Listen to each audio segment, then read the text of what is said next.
দর্শক, ঘূর্ণিঝড়ের আঘাতে বেড়িবাঁধের ক্ষয়ক্ষতির বিষয়ে জানাতে খুলনা থেকে সরাসরি যুক্ত হচ্ছেন সহকর্মী SM মনিরুজ্জামান। মনির, কয়রায় বিধ্বস্ত বেড়িবাঁধ রক্ষায় কাজ শুরু হয়েছে কিনা, আর স্থানীয় জনগণ যারা বিভিন্ন দিক থেকে ক্ষতিগ্রস্ত হয়েছেন তারা কি বলছেন? যেমনটা বলছিলেন, ঘূর্ণিঝড় রিমেলের ফলে কিন্তু খুলনার কয়রা, পাইকগাছা, দাকো, বটিয়াঘাটা উপজেলায় বেশ কয়েকটি পয়েন্টে বেড়িবাঁধ ভেঙেছে। বিশেষ করে 55 থেকে 60টি পয়েন্টে বেড়িবাঁধ ভেঙেছে, যার মধ্যে উল্লেখযোগ্য 8টি পয়েন্টে এই বেড়িবাঁধ ভেঙেছে। আমি এই মুহূর্তে দাঁড়িয়েছি ঠিক তার একটি বেড়িবাঁধের সামনে। আমার পিছনেই দেখতে পাচ্ছেন পানির যে জোয়ার চড়ছে, জোয়ারের ফলে কিন্তু এই পাশের গ্রামগুলো প্লাবিত হয়েছে এবং আরও পানি এই গ্রামের ভিতরে প্রবেশ করছে। তার ফলে কিন্তু এই গ্রামেরটা ইতিমধ্যে প্রায় জনশূন্য হওয়ার পর্যায়ে চলে গেছে। গ্রামের অনেক লোকই কিন্তু এই গ্রাম নিজেদের বাড়ি থেকে অন্যত্র যাওয়ার চলে গেছে বলে আমি জানতে পেরেছি। আমি এখন আমার সঙ্গে যুক্ত করব খুলনা পানি উন্নয়ন বোর্ডের নির্বাহী কর্মকর্তা। তিনি জানাবেন যে তারা এখন পর্যন্ত কি পদক্ষেপ নিয়েছেন এই পানি উন্নয়ন বোর্ডের যে বেড়িবাঁধগুলো।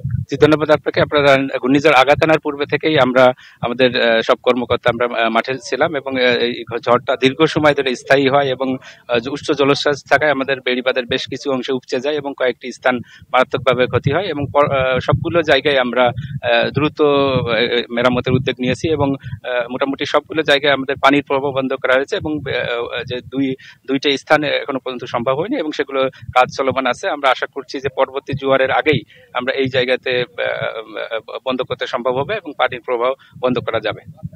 যেমনটা শুনছিলেন, পানি উন্নয়নের বোর্ডের পক্ষ থেকে কিন্তু এই ভাঙা বেড়িবাঁধগুলো কিন্তু সংস্কারের কাজ চলছে, সেই সঙ্গে স্বেচ্ছাশ্রম এলাকাবাসী কাজ করছে।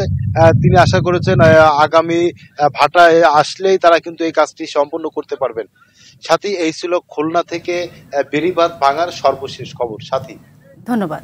দর্শক, এবার আমরা আবারও ভোলার পরিস্থিতি জানতে সেখান থেকে যুক্ত হচ্ছেন আমাদের সহকর্মী অমিতাভ অপু। রেমালের আঘাতে ক্ষতিগ্রস্ত বেড়িবাঁধ দিয়ে কয়েকটি গ্রাম প্লাবিত হয়েছে। তো এই গ্রাম রক্ষা এবং স্থানীয় গ্রামবাসীদের সহযোগিতায় প্রশাসনের পক্ষ থেকে কি ধরনের ব্যবস্থা নেওয়া হয়েছে?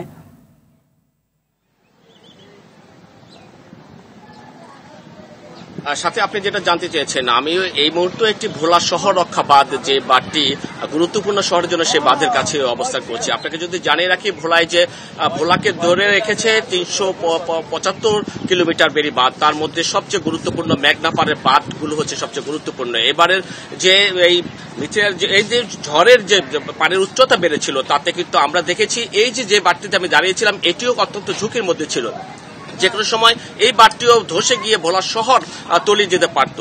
আপনাকে জানিয়ে রাখি যে ভোলা মনপুরা উপজেলাতে সেখানে বাঁধ ভেঙে 168 মিটার বাঁধ ধসে গেছে এবং সেখানে পানি প্রবেশ করেছে, 10টি গ্রাম প্লাবিত হয়েছে। জেলায় 5 কিলোমিটার বাঁধ ক্ষতিগ্রস্ত হয়েছে, বিভিন্ন পয়েন্টে বাঁধের বিভিন্ন অংশগুলো ক্ষতিগ্রস্ত হয়েছে। যে এই যে বেড়ি বাঁধগুলো ক্ষতিগ্রস্ত, পানি উন্নয়ন বোর্ড আমাদেরকে জানিয়েছেন যে তারা এই বাঁধগুলো যে ক্ষতিগ্রস্ত হয়েছে সেগুলো দ্রুততম সময়ে তারা মেরামত করার চেষ্টা করছে এবং বাঁধ উচ্চতা বৃদ্ধি করার জন্য তারা পরিকল্পনা নিয়েছে। জেলা প্রশাসক আরিফুজ্জামান আমাদেরকে জানিয়েছেন যে ভোলায় এই যে ঝড়ের যে 3 দিনের ক্ষতিগ্রস্ততার ভয়াবহ আকার ধারণ করেছে, কারণ সেখানে 2556টি ঘর আংশিক এবং সম্পূর্ণ বিধ্বস্ত হয়েছে এবং এই সকল মানুষ, অসংখ্য মানুষ গাছ পড়ে অসংখ্য ঘর বিধ্বস্ত হয়েছে, বিদ্যুতের পিলার ভেঙে পড়েছে, যে কারণে আজকে 3 দিন ধরে ভোলা বিচ্ছিন্ন অবস্থা রয়েছে।